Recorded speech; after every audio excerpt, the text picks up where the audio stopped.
Hello, everybody. Very nice to see you all.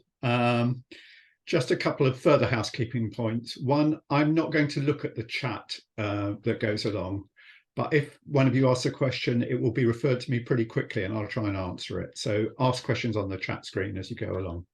And the second thing is there is a real possibility I might get interrupted by cats. There are cats roaming around this house at the moment and they want to be fed the whole time. So if by any chance I disappear for 2 seconds, it's because I'm trying to take a cat outside. So do excuse me. So what am I going to talk about? Just a little bit about me, background to me. I've been a test publisher for years. I've written a book fairly recently about using psychometrics in coaching, a practical guide. And I write for the Psychologist magazine.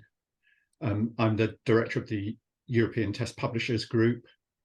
I am an executive coach, and I am a poet and a novelist. And in fact, if you look behind me, you'll see that there's actually a novel just finishing on the desk over there. So that's all good fun. What am I going to talk to you about today? I'm going to talk initially about different views of what personality is. There is a reason why I'm going to talk about that, which I'll come to. It's quite important that before we start talking about something, we know what we're talking about. And the fact is that there's huge disagreement about what personality is. I'll also put forward a view which is perhaps not particularly popular, which is that common sense views of personality are extremely valuable. And it's not just academics and professionals who understand personality. I'll talk a little bit about the main types of personality assessment, the pros and cons, the criticisms and the good things about how we can use them and what we should use them for. One or two bits there are slightly technical, and if they get too complicated, you must just shout and just say, can you move on? I'm going to then look at possible futures of personality assessment. Now, as you can tell, I'm extremely old.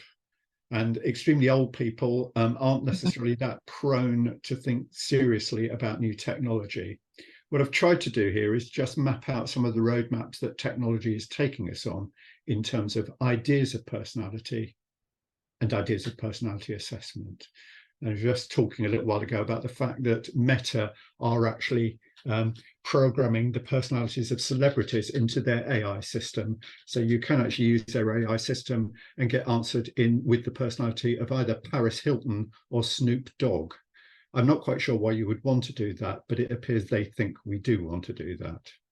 And I'm going to have a look at the possible blocks to these futures, the way things are changing, and also some of the positive things that are happening in personality assessment because largely of technology, but also because of wider changes in society.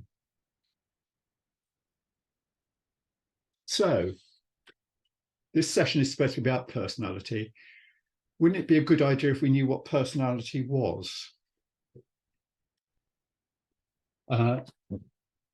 Some years ago, I was interviewing a health researcher at the School of Tropical Medicine.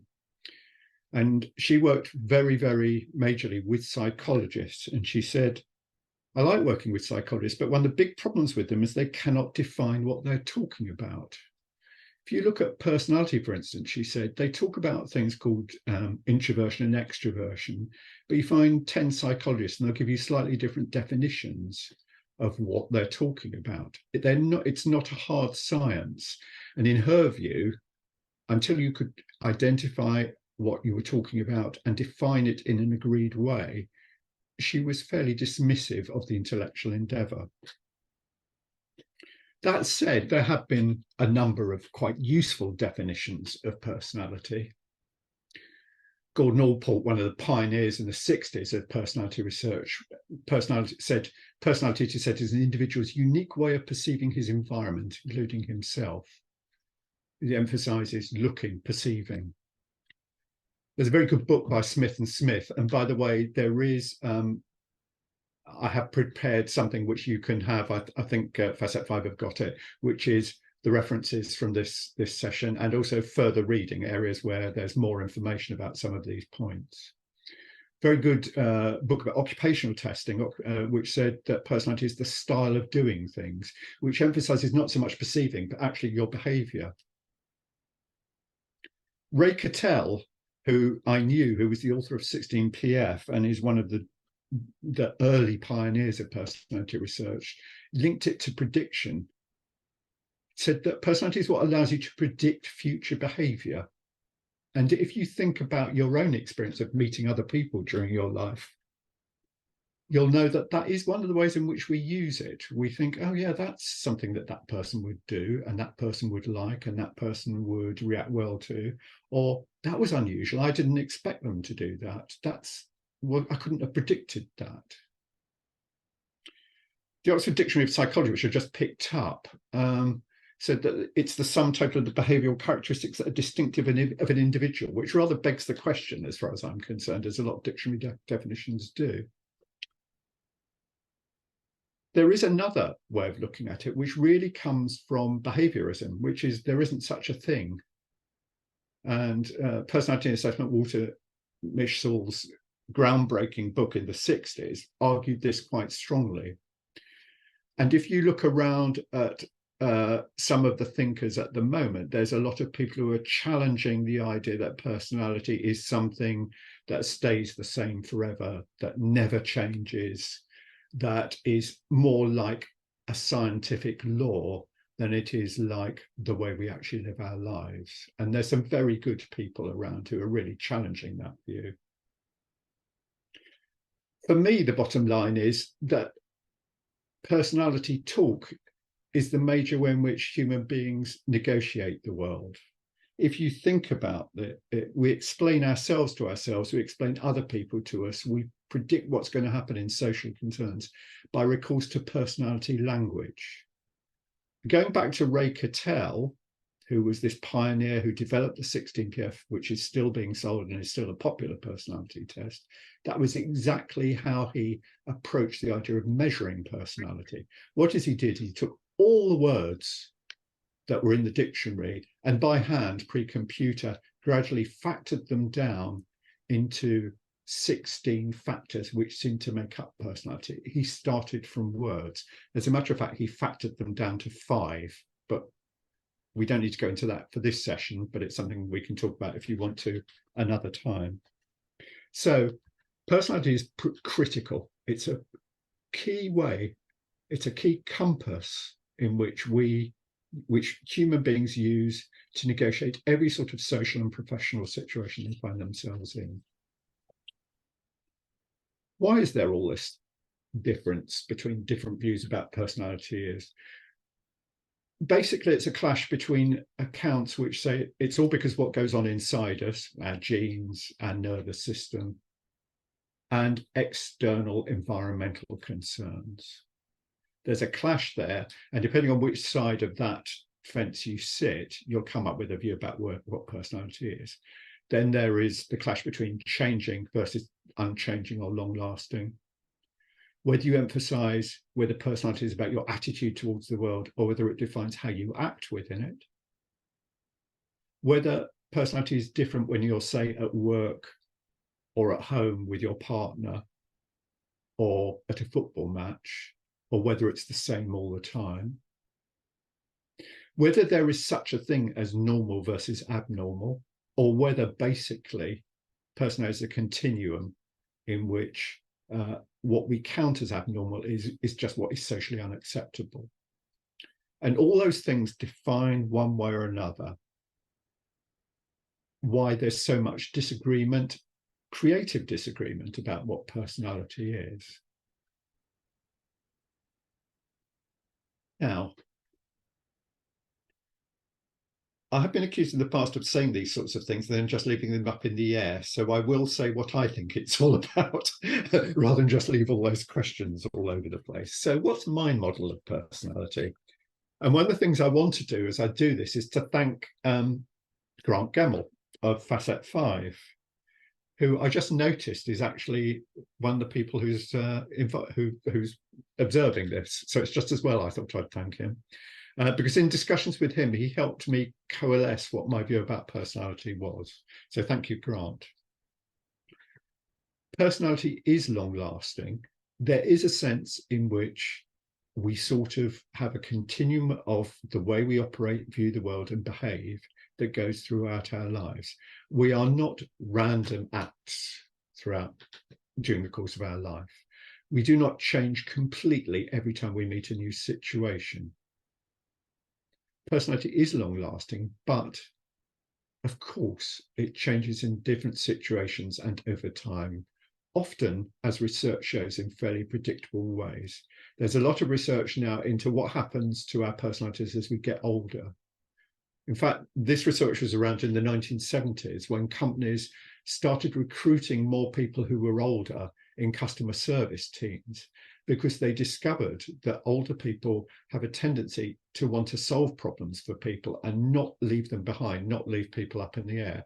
They also were very keen on enjoying their work. And at that stage, if you rang up fairly major companies, you would very often be talking to people over 60 who were in their customer support team. Of course, if we're talking to our partner, and if we're talking to our bank manager, different aspects of our personality come out, but there is a consistency. Personality language is the key way humans navigate the world. We use it almost as soon as we meet someone. And one of the problems with recruitment is that we are quite often use it with minimal evidence to back it up. So we make judgment about people as they walk into the room. Different aspects of personality become more or less strong and important as society and culture change, leading to different emerging behaviours. And that's why we can have these generational typologies like baby boomers, the X generation. Society emphasises certain ways of behaving, and these are accentuated with individual personalities. Personality drives the way we behave. We can learn to flex behavior, and we can learn to flex it skillfully. In other words, how our personality expresses itself is something we can train and change. And personality is a continuum.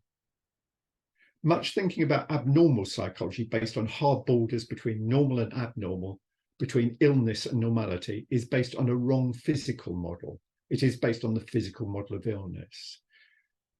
And that's quite important because some of you will know who have used it. There are a growing number of tests, many of them drawing on the work of Hogan, the American psychologist, which start looking at aberrant behavior within the workplace. In other words, I prefer to think about it clinical psychology light. It's very important that we understand what we're talking about there, that we're not talking about illness, we're talking about the way personality expresses itself in behavior in difficult situations. So my model is this. Personality drives behavior. For want of a better metaphor, personality is the engine that drives the vehicle by which we negotiate the world. The engine behaves pretty consistently, though it grows old, wears out, occasionally suffers breakdown, occasionally gets a new oil change, occasionally gets a new part added. But it's a big job to mend or change the engine, and it needs specialist knowledge and or experts. The vehicle that personality drives, which is the behavior we use to negotiate the world, changes all the time depending on the weather, the road service, the characteristics of the journey. But we're in control of the vehicle and can, within limits, change how it operates, how fast it goes, how slowly it goes, what its fuel consumption is, whether we're racing someone to get somewhere on time or whether we're going a slow meander looking at the countryside. So personality is the engine which drives the vehicle behavior.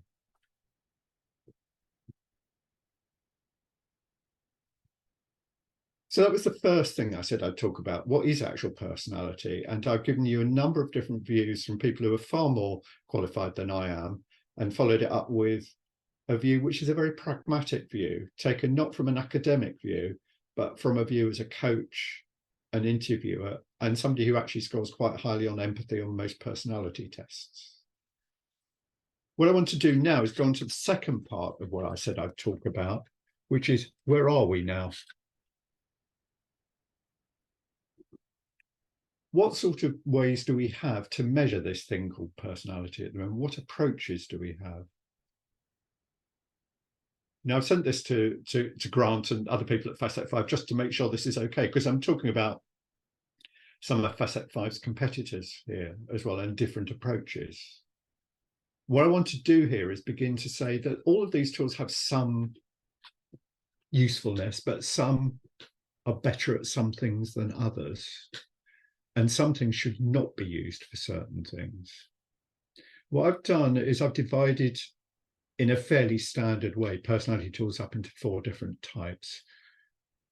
Type measures, ipsative measures, projective measures, and trait or factor measures. And at the end, I've just mentioned 3 or 4 other approaches. I'm going to go through this, then I'll start talking about some of the future technologically and societally led developments in personality testing, which are going to be happening, and in fact are already happening.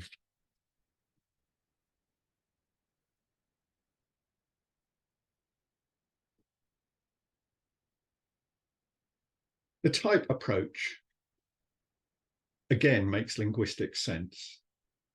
We think in type ways, and we use type words, type, typical, that sort of thing. This approach draws on Jung's Psychological Types book of 1923, which is actually in some ways a more nuanced but not necessarily easy to read account, in which Jung, not based on research evidence, but more on an almost philosophical approach, said that human beings fall into a number of types. The most famous version of the type approach to personality assessment, and the one most widely used, for instance, by coaches, is the Myers-Briggs type indicator. And I don't know if this is true. It's probably not far off the truth. It's generally regarded to be the most widely used test in the world. There are a number of other versions of type approaches to personality, including ones which try and overcome some of the criticisms of it. There's a company called Team Focus in Maidenhead, the UK, that have done quite a lot of work in trying to apply what Jung originally wrote much more nuanced and subtly into a type measure. In many ways, not only does it draw on Jung, it draws on ancient psychology, on Galen's humours. And as I say, it's much criticised. There are indeed books written about it. And if you want a copy of the reading list, there's some very funny books written about some of the ways in which these assessments were developed. The type approach, in effect, says that there are these 4 scales: extroversion versus introversion, which is the highest and most influential aspect of your type personality. Sensing versus intuition, thinking versus feeling, and judging versus perceiving. And anybody that takes the test scores on those scales.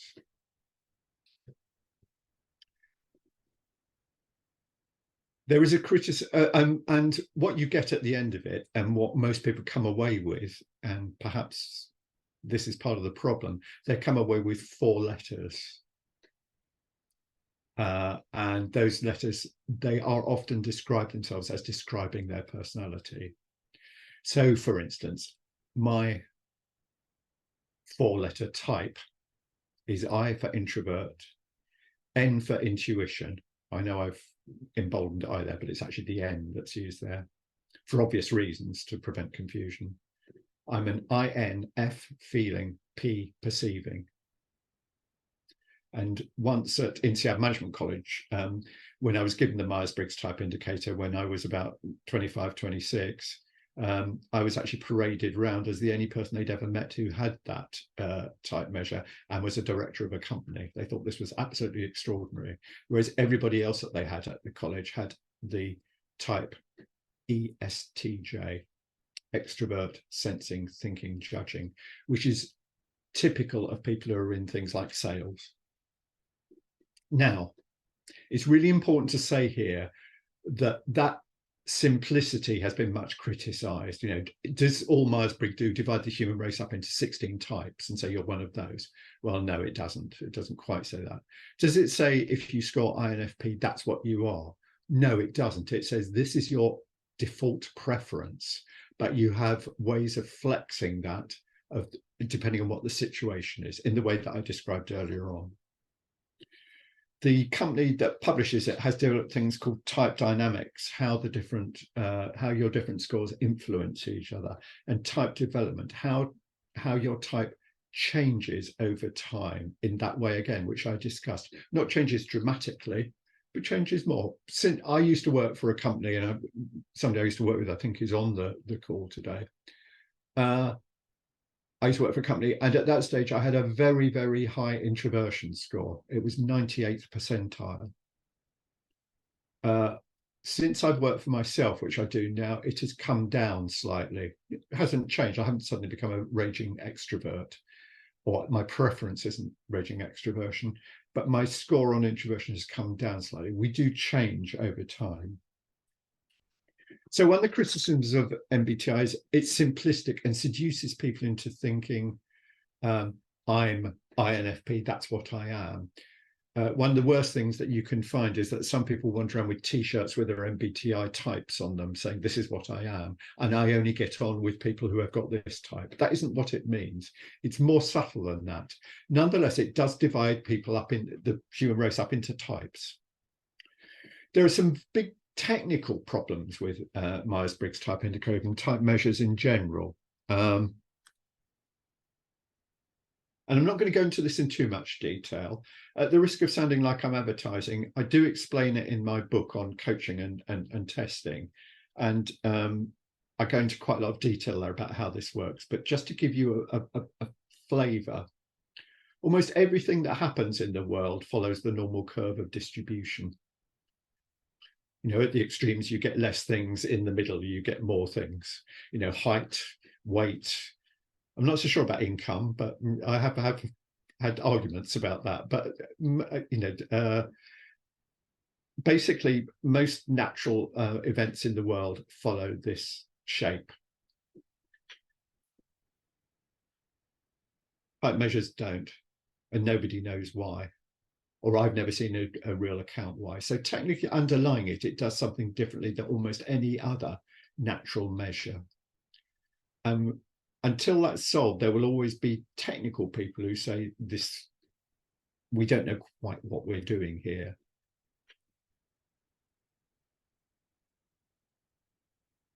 What good publishers and the Myers-Briggs company are very careful about this say is you can never use a type measure for decision making like recruitment, only for developmental activities like coaching. Type measures are not used to compare people, they're used to describe people and help them to understand themselves. In fact, there's a book called Please Understand Me, which is basically a type measure in book form.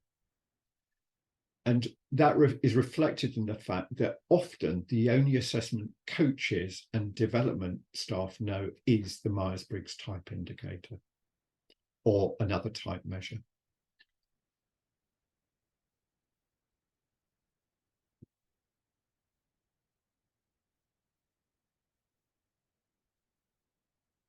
Ipsative measures are also known by coaches and are actually used in recruitment, although I would argue they shouldn't be.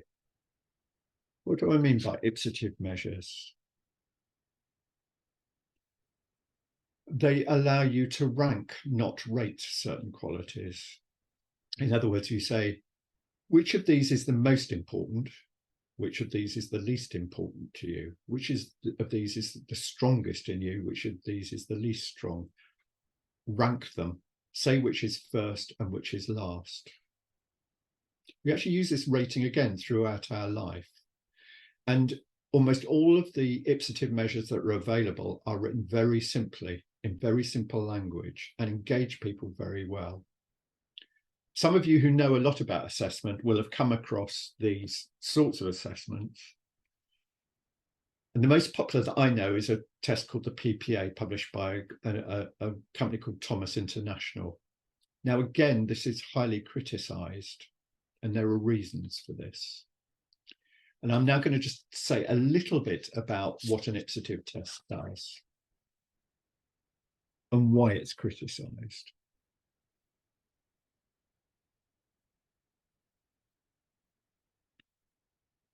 In fact, I'm going to move on to this. Typically, in an ipsative test, you will get some sort of item like this. Rank the following items 1 to 4, where 1 indicates your strongest quality, and it should say 4 indicates your least strong quality. Sorry, I made a mistake there.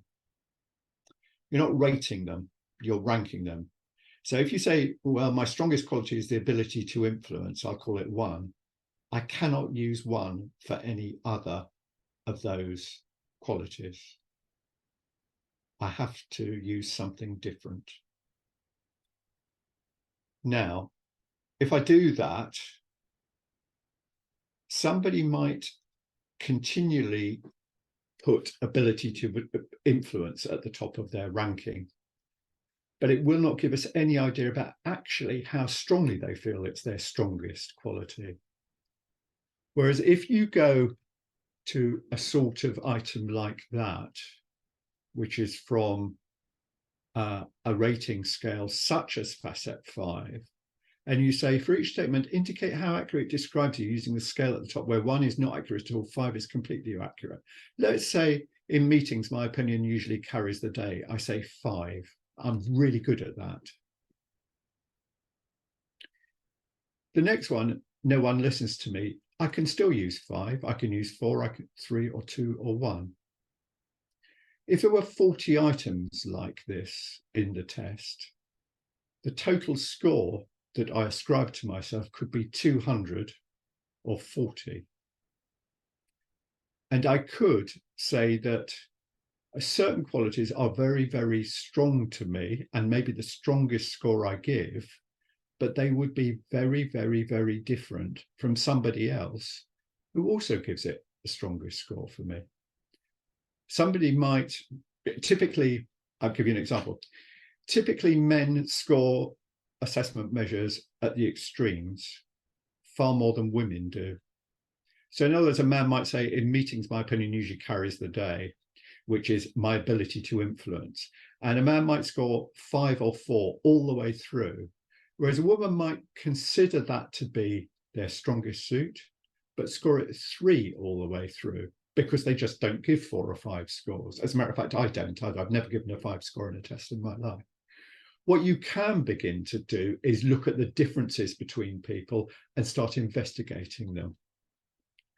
In an ipsative measure, you can't tell how much stronger one person is than another in a particular area.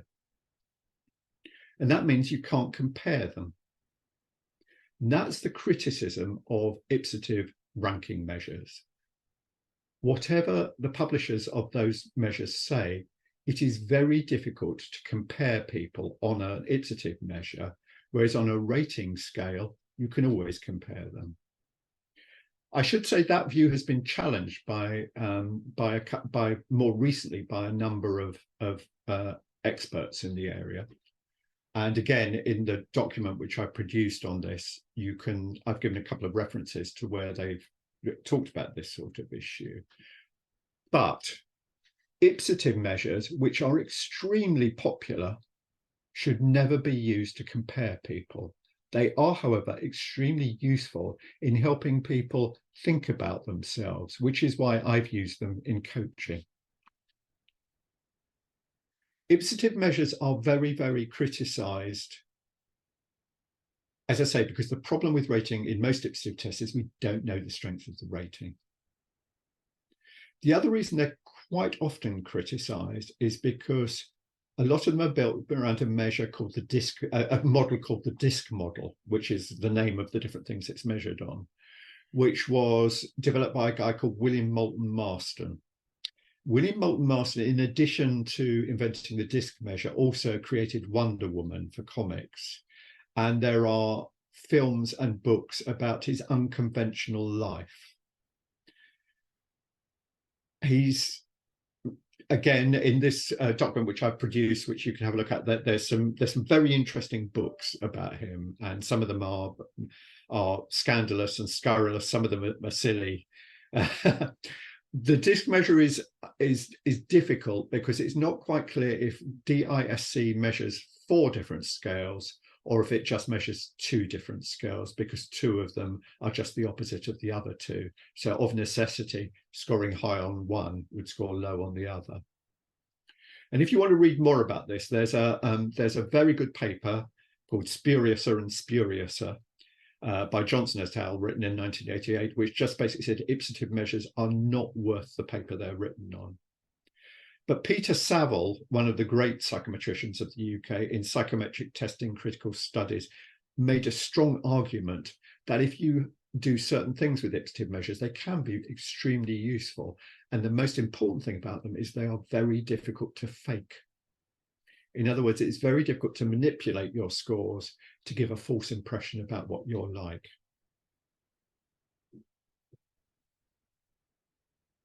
I'm not going to go into this in too detail. These are largely clinical measures, but another approach to clinical assessment is projective tests. And most of you will have seen something like this, if not in your work, then on Frasier, the television series.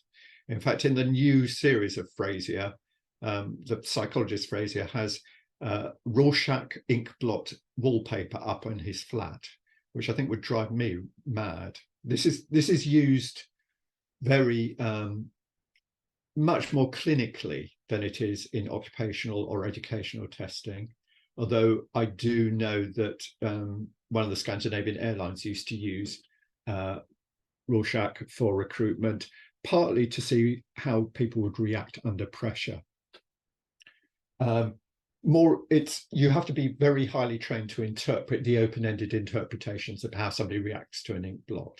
And the publishers have done quite a lot of work recently to make it a more standardized way of interpreting results.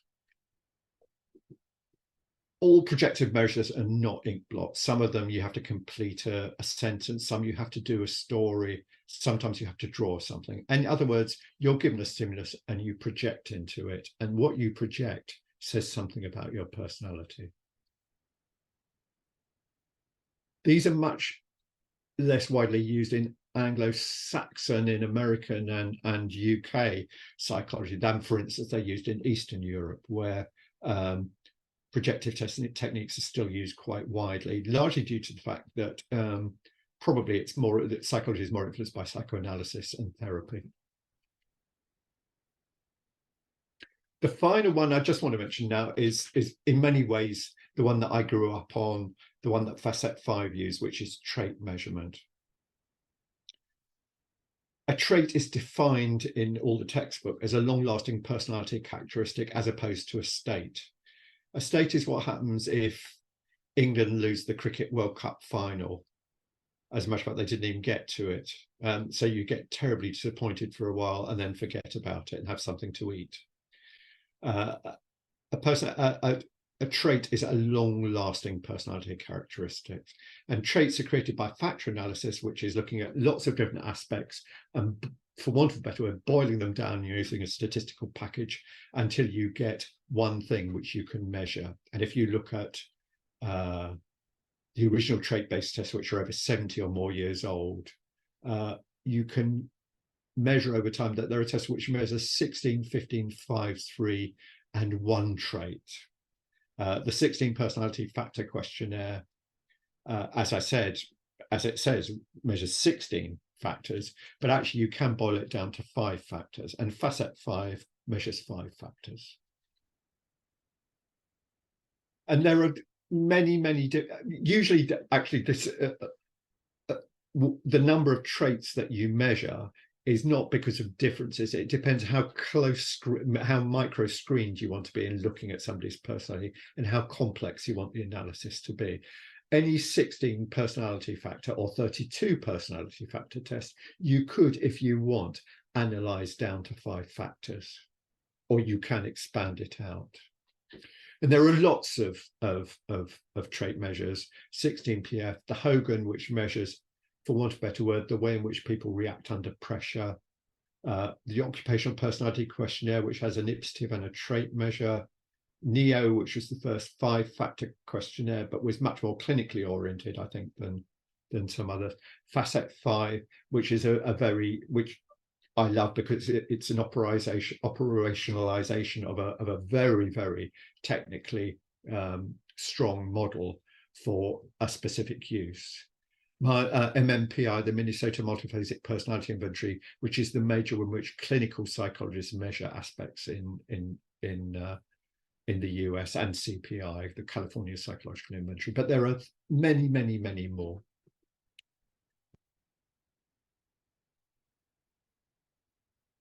The 5-factor model is the best researched, most robust model of personality in the world, combining science with the ability to be complex or simple. So, for instance, a 5-factor test might measure 5 factors, and if you want to, you can then go down to facets, aspects of those factors, which you can look at separate scores for. You can collapse it up or collapse it down as you want to, and look in more or less complexity at the answers somebody has given.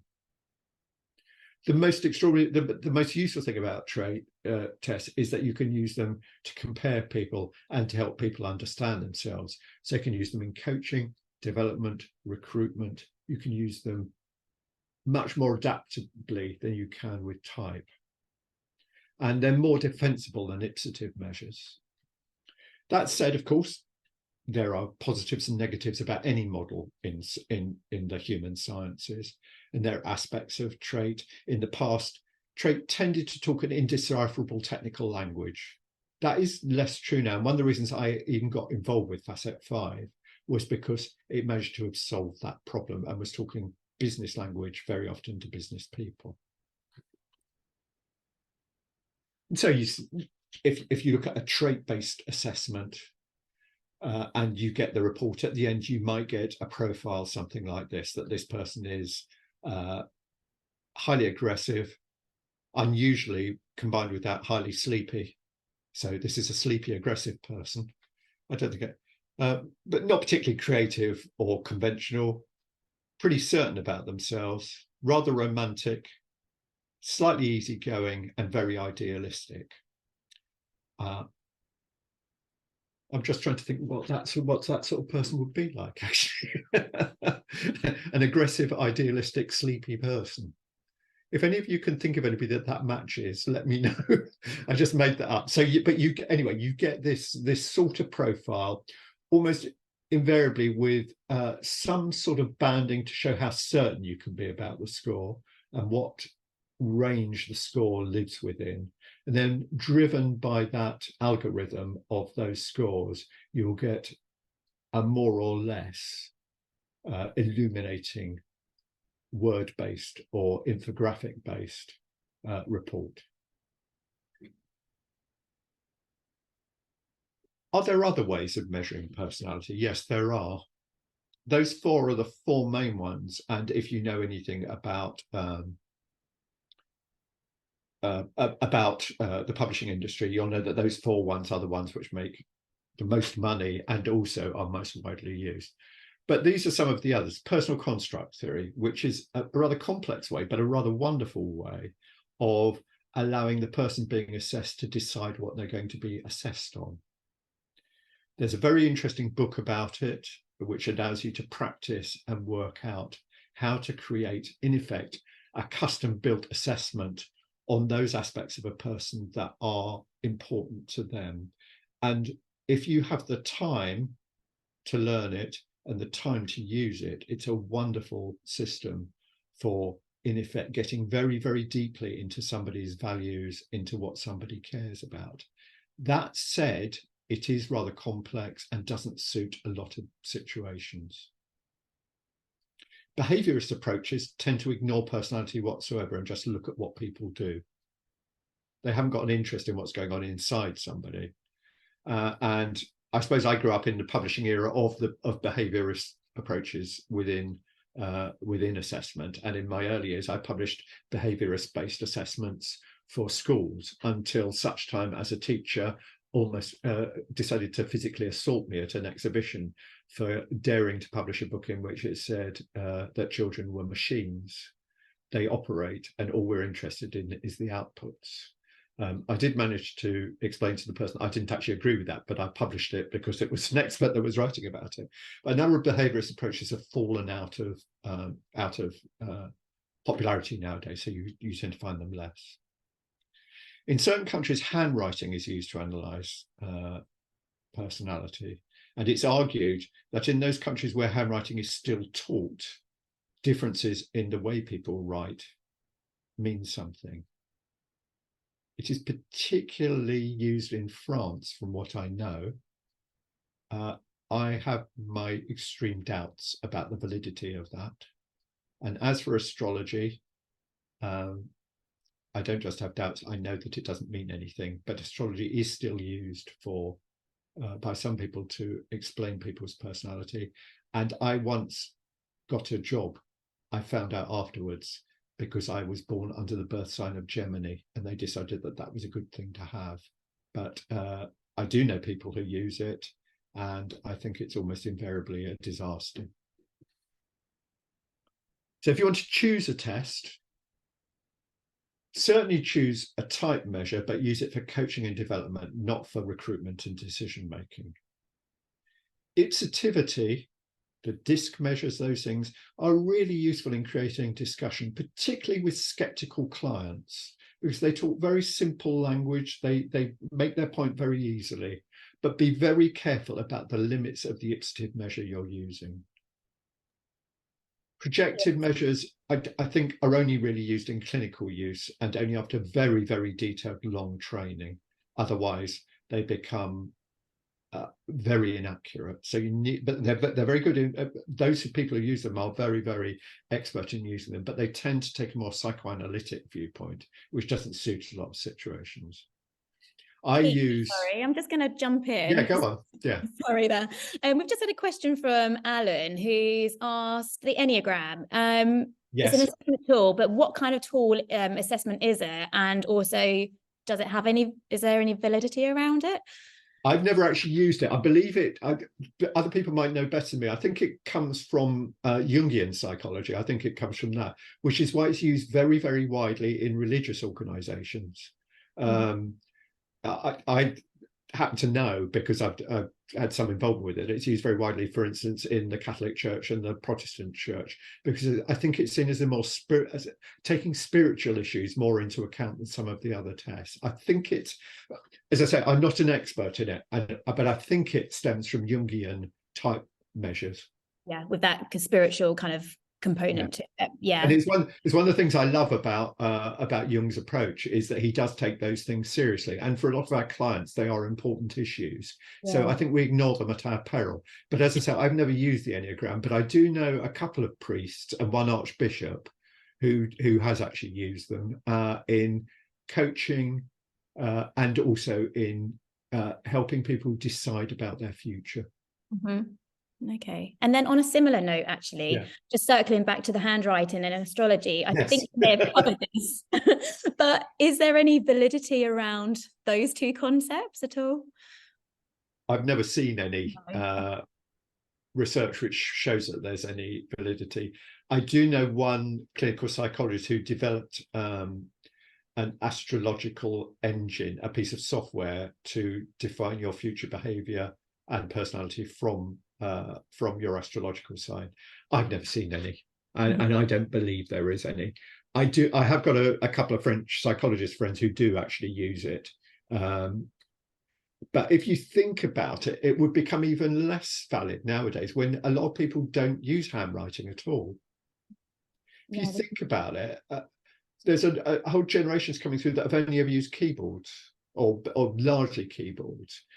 Now, there is actually a very interesting test called the Cognitive Processes Profile, which uses the way you use a keyboard to assess your personality, or rather, what the timescale of your thinking is and how strategically you think. As I say, it's called the Cognitive Processes Profile. If anybody wants to know a little bit more about it, get in touch with me and I can send you a little bit more information about it. But frankly, a lot of people don't write with their hand in marker. So I can't actually see how handwriting would actually predict a lot of things. Yeah, cool. Yeah, thank you. All right. Fab. Trait measures like FACET5, and I suppose I would say this being on here, are the workhorse of personality testing. You can use one test like FACET5, but also 16PF, which is what I've used quite extensively in the past. I've used Hogan and things. I can use it in development, in coaching, and in selection. And the important issue here is to choose the test using criteria. So from my point of view, if you're going to choose a test to use, the first thing to look at from my point of view is the report. Is what the report's saying using a language which fits the situation in which you're testing? Does it fit that age? Does it present its findings in a suitable style? You know, does it use words? Does it use pictures? Does it use numbers? And is it personal? Because I share reports with my people who are tested. Are the questions relevant to the coachee? There's some terrible examples of tests which have been adapted from clinical use to occupational use, where people have objected to items which just don't seem relevant. Does the report and the test suggest ways in which you can address what the report finds? Is it action-oriented, or is it just a description? The numbers, whether the thing measures what it says it measures, and whether it will continue to measure what it says it measures in different circumstances, will reassure you that there's an accuracy in the measurement. Design becomes an important issue, and I'll come on to that in a second or two. But in choosing a test, you should really look and take quite a lot of time thinking about these sort of issues. And again, just by chance, Grant and I have been working on a white paper for the European Test Publishers Group, which is how do you choose the right test for your purpose? It's only in draft form at the moment, but if any of you would like a copy of it in its draft form, I will be prepared to comment on it for us so that we can get it right. It goes through a lot of these things in more detail about how you go about choosing a test. In my view, if you've got one test that really suits what you do, you should always have one or two backups. So I always think of your testing armory as a toolkit that you need more than just one test. And it worries me when I meet coaches who only know about Myers-Briggs, because sooner or later they will find a situation where Myers-Briggs doesn't work or where it's not appropriate. And I think that anybody who's using tests should have at least one or two in their armory. Now, I'm aware that time's getting on, so I'm not going to do, you can have copies of this later on, which is a history about how we got to where we are at the moment. And I'm now going to talk a little bit about what the future holds for us. And I quote here one of my heroes. He's a screenwriter called William Goldman. He wrote The Princess Bride. I think he wrote Butch Cassidy and the Sundance Kid. He's a very, very famous screenwriter. He wrote a very good book called Adventures in the Screen Trade, from which I learned how to write screenplays, which at one stage was what I wanted to do. And in his book, he says, nobody knows anything. Not one person in the entire motion picture field knows for a certainty what's going to work. The bottom line of it, what he says is, nobody can predict the future. And it's one of the heresies of modern life, that there's too many people wandering around saying, oh, I know exactly what's going to happen in the future. We don't. We know the rough road of travel, but there are always things that are going to change, odd things that are going to happen. So I'm now going to have a look at 4 or 5 ways in which the future will change testing, personality testing. But the proviso is that nobody knows.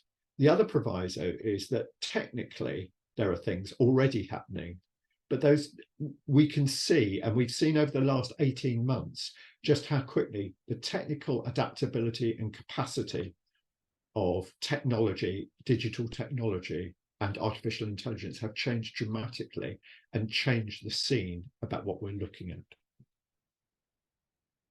So what's going to happen? Well, one of the things that's already happening is that artificial intelligence and certain aspects of the digital world have already changed testing, even if we don't realize it.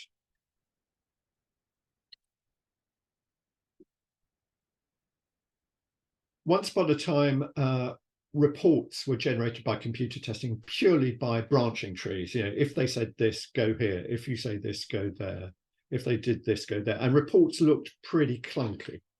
Those computerized reports looked pretty clunky and were not very subtle about thinking about how somebody had actually answered. Already, there are a number of tests on the market which use artificial intelligence and data mining in interpreting test responses and producing reports. And that is only going to get more and more subtle as it goes along. What that has also done is prevented some mistakes. The major mistakes that happened in the interpretation of educational tests when I was an educational test publisher were the fact that people were manually scoring them and they were making mistakes in working out what children's ages were. Think about that. It wasn't how they looked at the results of the things. They made a mistake in working out from somebody's birthday how old they were, and therefore they compared their results with the wrong age of children in the cohort. And therefore they thought children were either very, very clever or very, very slow when they were neither. So AI and data mining is improving the accuracy within which we can interpret what's going on in test results. They're changing the way items are presented. Again, once upon a time, and it was a strong criticism of personality tests, a lot of personality tests were if you were a party, would you 1, 2, 3, 4 choose the one which is most like you or choose the one which is least like you? They were forced choice. We're now, as I will show you in a little while, beginning to produce tests which use infographics, moving items, films, websites in order to present things to people and to have a look at how they react to it as a way of understanding their personality. This is the third one, is something I've talked about quite a bit, is that why is feedback delivered via printed reports? A lot of people aren't used to reading a lot of words. And I say this as somebody who grew up as a copywriter and has written a lot of words in my life. Why can't we deliver feedback on somebody's personality by showing them examples of behavior or examples of different reports, showing people films, cartoons, games, things like that, which show much more vividly what their personality is like. And because of the way we can gather data via digital means, via computers, we can now update tests as we go along. Every time somebody fills in a test on the computer, the publisher will probably update the data that they have there and will be able to update changes and look at changes in the way people are responding to a test.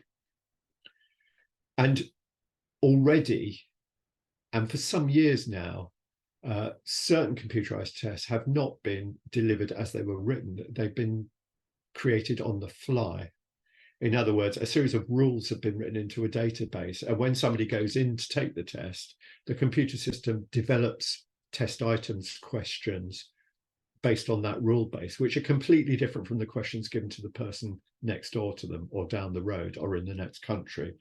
So computerized adaptive testing, item generation engines have been around now for quite a long while, but nobody's really talked about them an awful amount. This was a real breakthrough. And Michael Kosinski, who is now at Stanford, but was at Cambridge a while ago, is the person who broke the idea that you could use social media to predict people's personalities. And in 2017, as part of his PhD, he got 130,000 people to give him access to their Facebook pages, gave each of them a 5-factor personality test, and using a gigantic cooking pot of a computer, started correlating what he found. And he discovered that there were certain aspects of Facebook, which is what he used, which were more predictive than certain traditional psychometric tests. Unfortunately, his work was then used by Cambridge Analytica to influence people in the American election, and it became incredibly controversial. But Kaczynski himself has always warned against this. And his argument is that if you observe what people are doing online, you're actually watching real behavior, not people answering questions about behavior. You're actually watching people behave, make choices, express themselves, project, ingest in real time. And even better, they're leaving a digital trail. Just to give you an idea about what he's talking about, in 2012, we produced 2.5 billion gigabytes each day. I have to read this out because it's quite complicated. It's not quite complicated, I can never remember. Printed in 12-point type, this would make a stack of A4 sheets 400 million kilometers high. That's for each day. That's 350 megabytes for every person on Earth. By 2025, we're producing 200 times more data. That paper tower is now 80,000 million miles high. So what he's saying is that what you have there is data that we cannot dream of, which has been created by real behavior. Can this be ignored as a way of understanding people's personality, the engine of their behavior? And to do this, that new software models have been created. So you can look at Python and R, these new models, which instead of doing simplistic statistics, do very complex statistics to do this. The other block side of this is, how do people react to it? Do people find this serious? Do people find this acceptable? And there are privacy and professional aspects of this which have to be well in mind, which I'll come back to. I'm going to move on quickly. Serious gaming is a bit like the old thing of using in-tray exercises, where you gave people samples of work, got them to run through it and then mark them. But you do it using a game on the computer. And serious gaming is used all over the place now. It's used particularly in medical recruitment and medical training as well. Arctic, and very simplistically, if you look on the left, you can see a question-based idea of how you would measure something, and on the right-hand side, a task-based. And if you really wanted to, you could then move across. You could animate that and turn it into a game. And increasingly, companies are beginning to produce games in which they say there are huge numbers of data points within the game in which we measure what decisions somebody makes, how people do something. The real problem with these things is that those companies are very, very reticent about letting you know how those serious games work, how they're actually measuring what they claim to be measuring.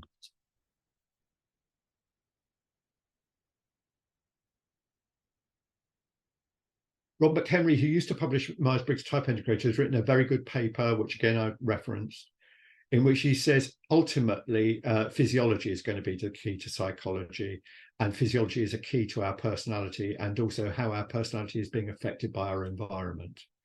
So the way we speak, the tone of our voice, the language we use when we're speaking will tend to measure certain aspects of, for instance, how we're reacting to stress.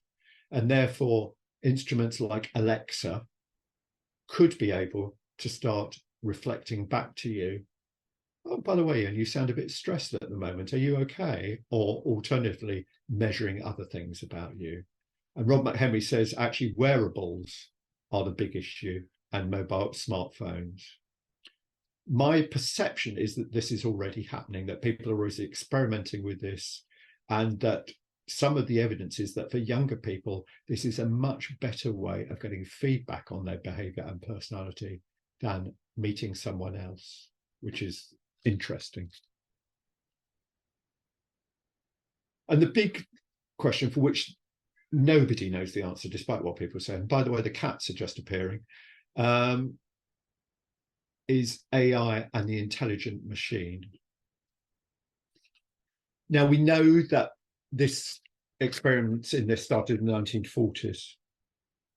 And it's very good at artificial intelligence, and machines are very good at recognizing patterns like number plates. And that's why our streets are full of software and cameras that recognize number plates, because the research into that was already going on in the 1940s.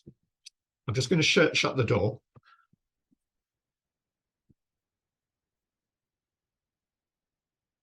Sorry about that. For those of you who live in the UK, you might have already seen on television that therapy companies are already offering digital therapy and advertising it. In other words, you talk to a machine and the machine analyzes what's going on with you. And if you read the research into this area, you'll find that a lot of people developing psychological assessments along these lines are using credit risk assessment and stock market prediction as the model for how they predict behavior among human beings, because they say the way you do it is really, really similar, and the statistics are really, really similar. There's all sorts of trends going on at the moment. I've just mentioned somebody that Meta have actually programmed certain personalities into their AI systems so that you can, if you want, get AI answering as though it was Paris Hilton or Snoop Dogg. There's a move away from neural networks to the individual neuron, how that operates.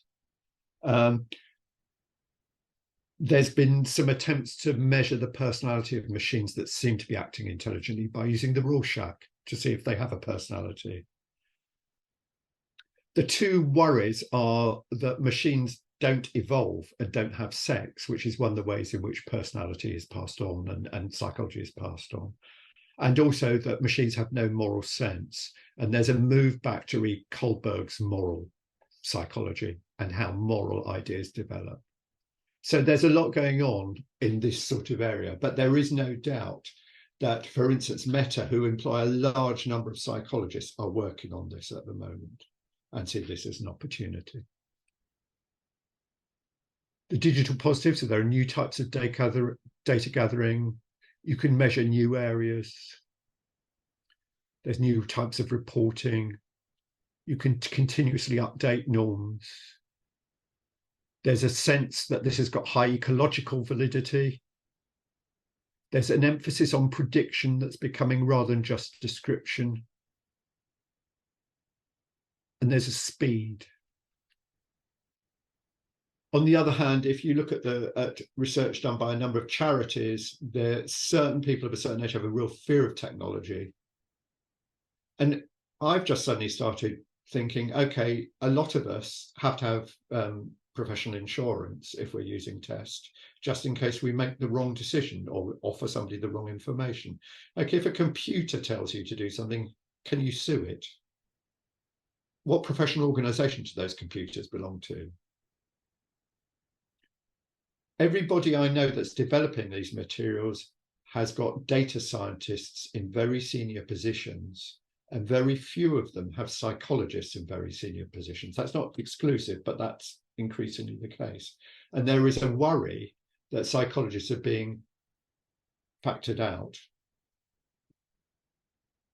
And the more danger there is held digitally, the more danger of tsunami leaks and thefts. And this becomes a really serious issue. So what is the direction of travel of future assessment of personality?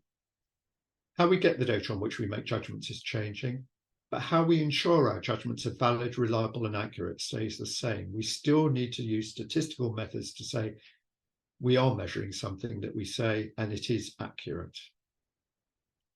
In reviewing innovation, we should not be seduced away from this latter checking by good design or big brands. And that's particularly true of gamification of serious games. They look great, but you still need to ask, how are you measuring personality using this? And a lot of the people involved are not psych companies, though they employ psychologists. And one has to ask, who is actually creating this, and what is their understanding of human personality? What are their preconceptions, and do they understand the models and the disagreements about it that have happened? And the growth of very simplistic DISC-based ipsative measures by people who make them look nice using technology is a real worry at the moment, because they are being marketed as recruitment materials. So the direction of travel is that we're being driven by technological innovation, developments in psychology, and changes in wider society. And the specifics I've mentioned, those 4 or 5 different areas, aren't separate. They're all going to mix up together. The Kaczynski model, for instance, I can imagine will generate websites in which you will be able to look at your own personality as analysed from your social media activity before too much longer.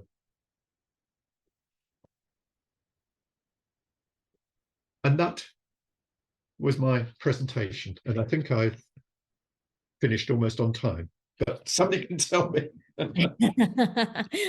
We'll allow that, Ian. Thank you so much. A brilliantly insightful session. So thank you. You are a font of knowledge. If anyone has any questions, then feel free to unmute yourself or pop it in the chat box and I can read it out for you. Take a few moments. But no, thank you, Ian, again for taking the time to share your expertise with us this afternoon.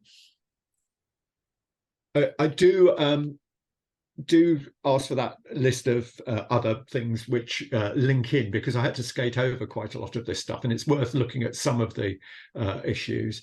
Secondly, I'm sure if you haven't got it, I'd be happy to give you my email address, and I'm happy for you to have it if you want to talk, or my Zoom account or my Facebook account, because I'm quite happy to talk over these in much more detail. Some of them can be quite complex.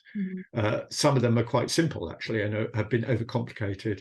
But I'm really happy to talk about this because I think it's as I say, personality is one of the ways in which human beings negotiate with each other, one of the ways in which we negotiate the complex things that happen in society. And I think it's what's going to happen in this personality assessment area is incredibly important. Yeah, definitely. Thank you. That's really kind of you to offer. Thank you, Ian.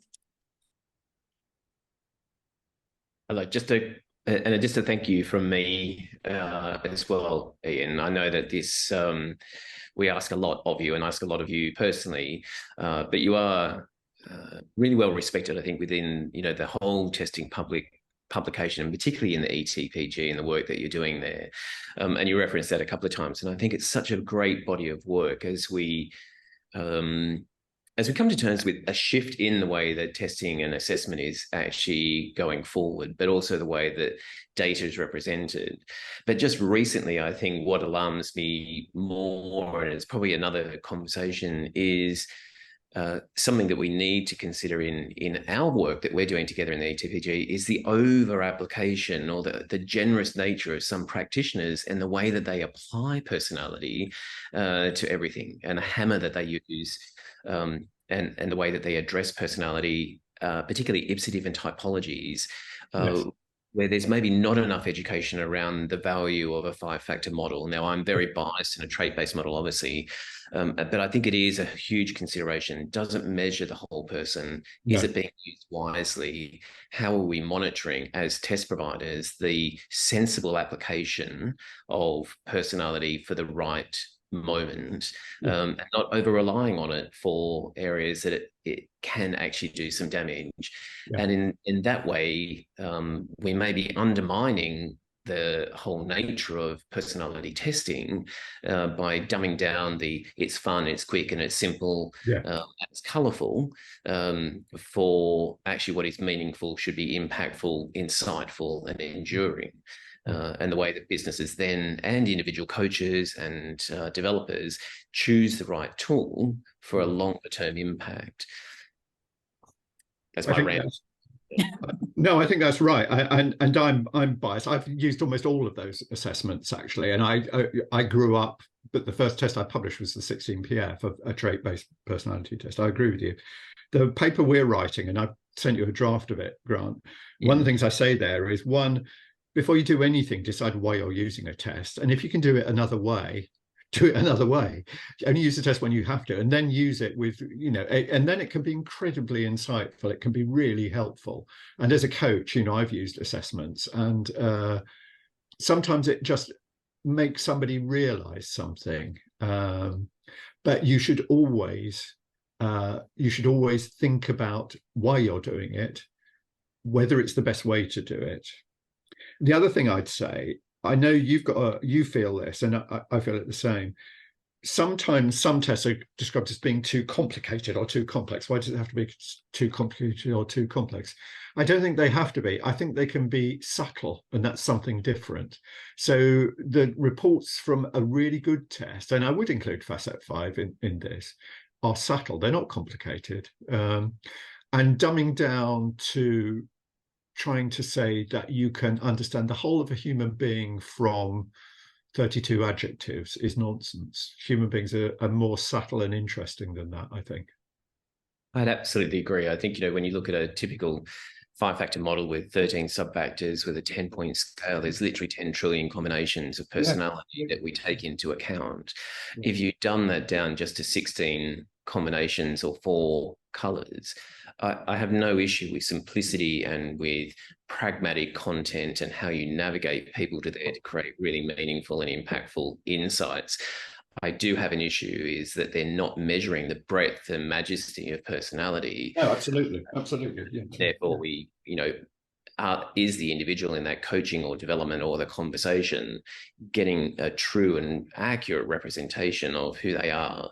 And as we make sense of the world through difference, are we able to meaningfully compare ourselves in order not to assess or categorize, but to help us understand how we create an appreciation for difference? And if anything in the world, just at the moment, with everything that's going on, just that one small appreciation of difference, I think will go a long way more globally. Yes, yeah. I agree. Right, I'll be quiet now. I'll disappear. Fabulous. Right. So do we have any other questions from anyone before we wrap this up? Well, thank you so much again, Ian. Have a lovely evening, afternoon, wherever you all are in the world, and we'll hopefully see you again soon.